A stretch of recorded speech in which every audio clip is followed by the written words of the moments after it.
सभी बड़े बुजुर्ग जिम्मेदार लोग, मेरे भाई, सभी को अस्सलाम वालेकुम। आज मैं पहली बार आपके बीच आई हूँ और कैराना से समाजवादी पार्टी की लोकसभा प्रत्याशी हूँ और आप सबके बीच में वोट की अपील करने आई हूँ। और बस आपको ये भी याद दिलाना कि ये 5 साल बीतने के बाद ये वक्त आता है, जो भी कुछ हमारे ऊपर कष्ट या परेशानी पूरे 5 साल में आती है, सरकार की तरफ से हो, प्रशासन की तरफ से हो, उस दौरान हम कुछ नहीं कर सकते। लेकिन यही वक्त है कि उन परेशानियों का हम बदल अपने वोट से ले सकते हैं। ये जो वोट की आपकी ताकत है, ये बहुत बड़ी ताकत है, इसे छोटी ना समझिए और इसका पूरा इस्तेमाल कीजिए अपने हक के लिए, अपनी बेहतराई के लिए इसका इस्तेमाल कीजिए। आज जो सरकार है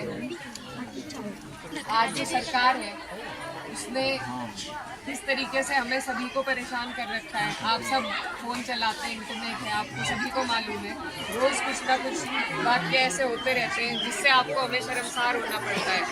तो अगर आज भी हम आपस में अपने छोटे मोटे हमारे आपसी जो झगड़े होते हैं उनके बीच में अगर भटके रह गए तो फिर हम चुनाव में फिर दोबारा से यही लोग हम पे हावी हो जाएंगे। अभी चुनाव से पहले ही इन्होंने सीएए का भी मुद्दा छेड़ दिया है। आगे आपको पता है आपके लिए क्या क्या सोचा जा रहा है। हमें हमारे ही देश में 2ym दर्जे का नागरिक बनाने का इनका पूरा मंसूबा है और अगर इनके 400 पार जैसा ये कह रहे हैं हो गए तो फिर तो ये संविधान से ही छेड़छाड़ करेंगे। आपके हमारे जो अधिकार हैं उनको छीनने की कोशिश करेंगे। आगे शायद वोट का भी मौका मिले या ना मिले, तो ये मौका अब है, इसका भरपूर इस्तेमाल करें। ये देश की सरकार बदलने का चुनाव है और ऐसी सरकार है जिससे आप और हम दिन रात परेशान रहते हैं। इसे बदलने के लिए ये मौका 5 साल में इंतज़ार करके आता है, तो इसको हाथ से ना जाने दें। और आप सब यहाँ मेरे अपने बड़े खड़े हैं, मैं आपसे एक इल्तिजा करना चाहती हूँ कि ये चुनाव में अगर हमारी जीत हो सकती है तो सिर्फ वोट परसेंटेज बढ़ा के हो सकती है।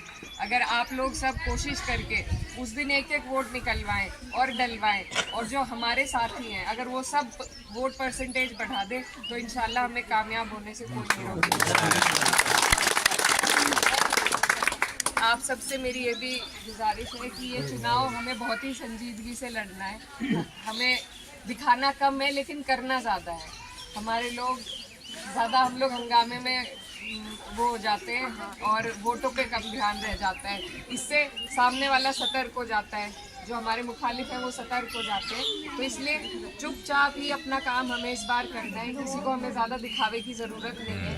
मेहनत से हम अपना काम करेंगे और जीत हासिल होगी। हम हर जगह नहीं लड़ सकते पूरे मुल्क में जाके, हम सिर्फ अपनी सीट पे लड़ सकते हैं, अपनी सीट को बचा सकते हैं। तो आप लोग सभी जिम्मेदार समझदार लोग हैं और मैं यहाँ पे आपकी प्रत्याशी हूँ। आज जिस तरीके से आप यहाँ मेरे लिए इकट्ठा हुए उसके लिए आपका बहुत बहुत तहे दिल से शुक्रिया और आगे भी इसी तरीके से आपके बीच में आना जाना रखेंगे और मैं मजबूती के साथ आपकी हर लड़ाई लड़ने के लिए आपके बीच रहूँगी, चाहे यहाँ हो चाहे अगर आप संसद तक भेजेंगे तो वहाँ पे हो।